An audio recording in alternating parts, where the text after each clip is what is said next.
Déforestation, urbanisation, comment l'humain offre de nouvelles opportunités au virus. La forêt amazonienne grignotée par des engins de chantier.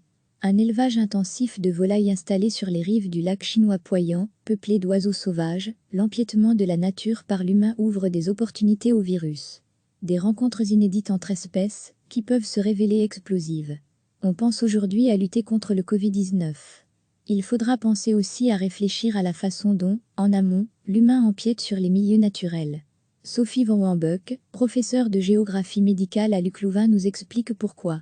Il est impossible de comparer notre époque à celles qui n'ont pas répertorié les virus. Mais de tout temps, les milieux naturels et non naturels sont des réservoirs à organismes et parmi eux des microbes, dont des virus, et parmi eux des virus potentiellement pathogènes pour l'être humain.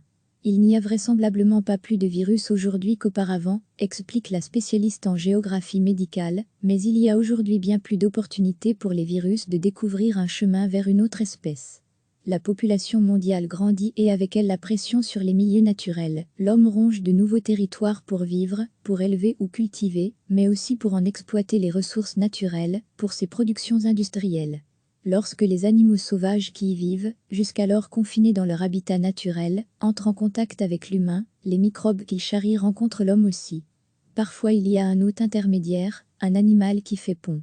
L'hypothèse, encore à confirmer, pour l'origine du coronavirus est celle d'un contact entre une chauve-souris, animal sauvage et nid à microbes, avec un pangolin d'élevage, destiné à être mangé. Le pangolin, infecté, aurait développé une charge virale élevée et transmis l'agent pathogène à la personne qui l'a mangé. Ces rencontres entre l'humain et de nouveaux microbes sont le plus souvent sans conséquence. Mais dans les cas où ces microbes trouvent la capacité de s'adapter à l'homme ou à un animal d'élevage, une nouvelle population hôte leur est massivement disponible. Massivement, parce que les humains n'ont jamais été aussi nombreux. Ou massivement parce que l'homme a déployé un peu partout des élevages intensifs, parfois proches de milieux naturels. Or 50 000 poulets dans un hangar offrent plus d'opportunités au virus qu'une basse-cour.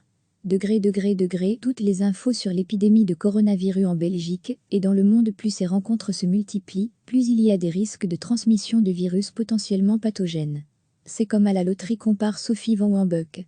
Quand on achète 2 tickets, il est peu probable qu'on gagne le gros lot. Mais quand on en achète 100 000, on augmente la probabilité que cela se produise. C'est le trio perdant. Il y a plus de contacts qu'avant, avec ces réserves de virus, il y a plus d'humains hôtes potentiels et nous sommes aussi plus connectés que jamais. La pandémie actuelle le montre, le virus profite de notre agilité de déplacement sur le globe. Quand un virus arrivait auparavant dans un groupe restreint, peu en contact avec d'autres, l'épidémie faisait son chemin dans ce groupe restreint, explique la géographe. Parfois ce groupe mourait entièrement, ou se forgeait une immunité, mais le virus s'arrêtait là. C'est évidemment fondamentalement différent de ce que l'on a aujourd'hui à l'échelle de l'espèce humaine. Face à ces opportunités nouvelles que l'humain offre au virus, il faut, dit Sophie Van Wambuck, développer une capacité de réaction très rapide, puisque nos connexions le sont aussi.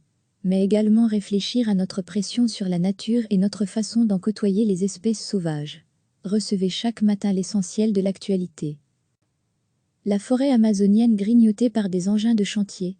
Un élevage intensif de volailles installé sur les rives du lac chinois Poyang, peuplé d'oiseaux sauvages, l'empiètement de la nature par l'humain ouvre des opportunités au virus.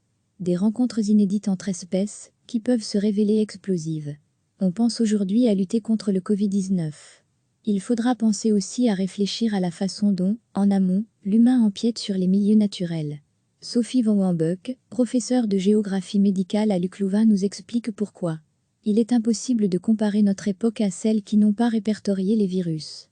Mais de tout temps, les milieux naturels et non naturels sont des réservoirs à organismes et parmi eux des microbes, dont des virus, et parmi eux des virus potentiellement pathogènes pour l'être humain.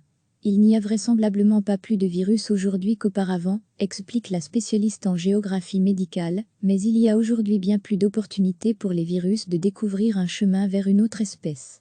La population mondiale grandit et avec elle la pression sur les milieux naturels. L'homme ronge de nouveaux territoires pour vivre, pour élever ou cultiver, mais aussi pour en exploiter les ressources naturelles, pour ses productions industrielles. Lorsque les animaux sauvages qui y vivent, jusqu'alors confinés dans leur habitat naturel, entrent en contact avec l'humain, les microbes qu'ils charrient rencontrent l'homme aussi. Parfois il y a un hôte intermédiaire, un animal qui fait pont. L'hypothèse, encore à confirmer, pour l'origine du coronavirus est celle d'un contact entre une chauve-souris, animal sauvage et nid à microbes, avec un pangolin d'élevage, destiné à être mangé.